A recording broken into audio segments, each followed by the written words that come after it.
Are you a capitalist? Would you like to colonize various planets across space? Absolutely. We definitely need to just go out there and completely become capitalists and turn all these other alien races into capitalists and just exploit, take them for everything they're worth. Absolutely. I want a mercantilistic space environment. I want to be able to treat space like the open seas, and I want to go around and pirate and take everything I want from people and colonize everything and reap all of the rewards. I think it sounds super fun. Hey guys, this is Brax. And I'm Crypto Spook. And today we're looking at Vostok Incorporated, which allows you to do just that. You are thrown into this game and introduced to this nice looking fellow with suspenders and glasses on, and the way that this game is explained is pretty much like the Wolf of Wall Street with lasers. That's how Steam pitched it. I thought it was really neat that they did it that way. And they're not really far off when they say that. Your job is pretty much to fly around in space, and you have a mother base that allows you to upgrade your ship before you go out, and you will run into enemies and you will fight them, and most of what you're going to be doing though is collecting moolah. And I mean moolah. That is actually the name of the currency in the game. Ah, that's funny. I really like the art style in this. It's really cool. Right? Isn't it neat? It looks kind of retro and old school, but at the same time it's really crisp and clear. It's like I enjoy cell it. shading or something like that. Something like that. But the first thing I did was go straight to Mars, and I spent some money to colonize Mars. And what's really cool about it, when you colonize a different planet like Mars or Earth or Venus or whatever you want to do, it constantly makes money for you. That way, every once in a while, you can just stop by and land there and collect all of the money that you've been making. So it really is like colonization. That's pretty awesome. I'm kind of jealous of that. I would love to be able to just go out in space and start plundering,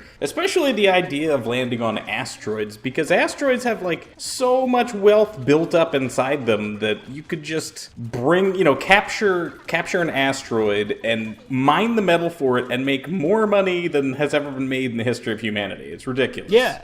I think that's what they're going for here, because when you blow them up, you just pick up the moolah. Like, it's a more streamlined process than you would have to go through in real life. But that's definitely what they're going for. The one thing that I think takes away from it a little is the actual gameplay and battling, because I play this with a controller. It recommends that you do so. And the only thing you really do is use the right analog stick to shoot. You can upgrade your ship and stuff, so that's nice, and I like the RPG elements that they incorporate into it there. But even when you fight enemy ships, it gets sort of boring because the bosses are more like bullet sponges. They'll come at you in waves, so it does get pretty intense, but mostly it's just holding down the right analog stick, firing your laser repetitively. That's pretty awesome, though. Even if the gameplay itself, there's a metagame inside of this game, which is making money. So what is the overarching goal with all the money you make? To just make more money and take over more planets? Are there enemies are there competitors that you have to take out? There are competitors, and that's what the little guy in the bottom of the screen that you hear going the entire time. He tells you about them, and you can like cut deals with them, but then the deals go wrong. So they are definitely your competitors. So there's like alien capitalistic competitors in space, which gives it a little story arc that I enjoyed as well. Other than that, what you do with your money is just invest it back into yourself so you can improve your ship, the mother base, and there's a pretty cool economy system in it where the more money you spend colonizing a planet, the more you're going to get out of it in return. Like when I started out with Mars, I dumped every bit of money that I had made, or every bit of moolah that I had made, into it immediately. That way I could sustain myself as I continued to progress through the game, if that makes sense. That makes perfect sense, and it's not at all a bad idea. Interesting that you started out with Mars. I guess it's probably because Mars wasn't colonized. I wonder can you do the same thing with Earth or no? Yes, you can colonize Earth. The reason I started with Mars is because it was the closest planet to the mothership when you start. So I just went straight there, and then I went to Earth because it was the next closest one, and eventually made my way out into Venus, I think, and other planets like that. Goodness, what kind of universe is this where the Earth is not yet colonized? I don't know.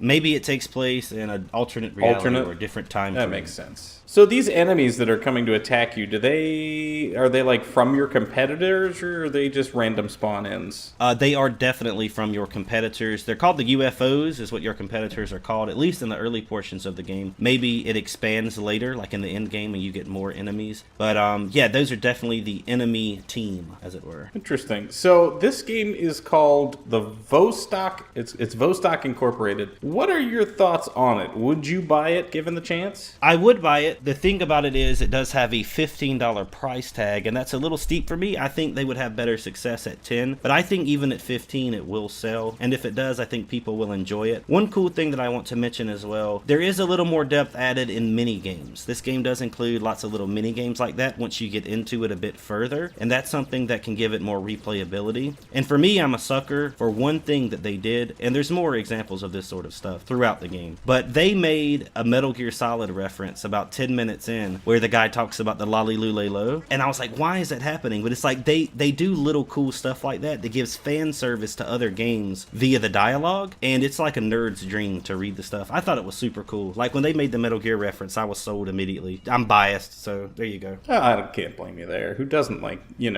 having a reference pandered to them? So these are the boss battles you were talking about then, where they lock you to a portion of the map and you have to kill all the enemies before you can leave. Yes, that's pretty much how it works. Is there a penalty for failing? Yeah, you die and you'll have to reset back at Mother Base. Like, do you lose all your progress? Got to restart the game? I don't know, I never died.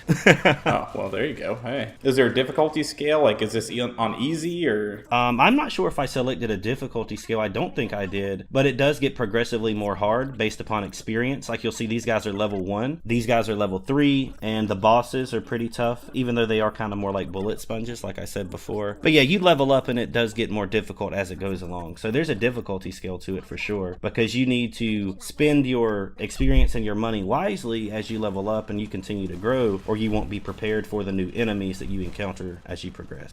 Oh yeah, the sun can damage you too, so be careful. Holy crap, yeah. And it's funny, the achievement was called Icarus, right? Because he flew too close to the sun. So can you ever leave this solar system, or are you stuck here? There are 40 planets, so I think it's more about expanding our solar system than it is going to another solar system the way that they made it. Okay, because important question here. Is Pluto one of the planets? Yes. Oh, that's what I'm talking about! Even though it's not a planet in real life. It totally is. That is Neil deGrasse Tyson's biggest flaw, is that he said Pluto wasn't a planet. No, unconscionable. It's not a planet. Unconscionable. You're just old, and you were so used to calling it a planet for so many years that you can't change your ways. Yeah, I mean, they went, it's a planetoid. It's a planet, all right? We call it's other a dwarf stupid planet. It is. It's a small planet, but it's still a planet.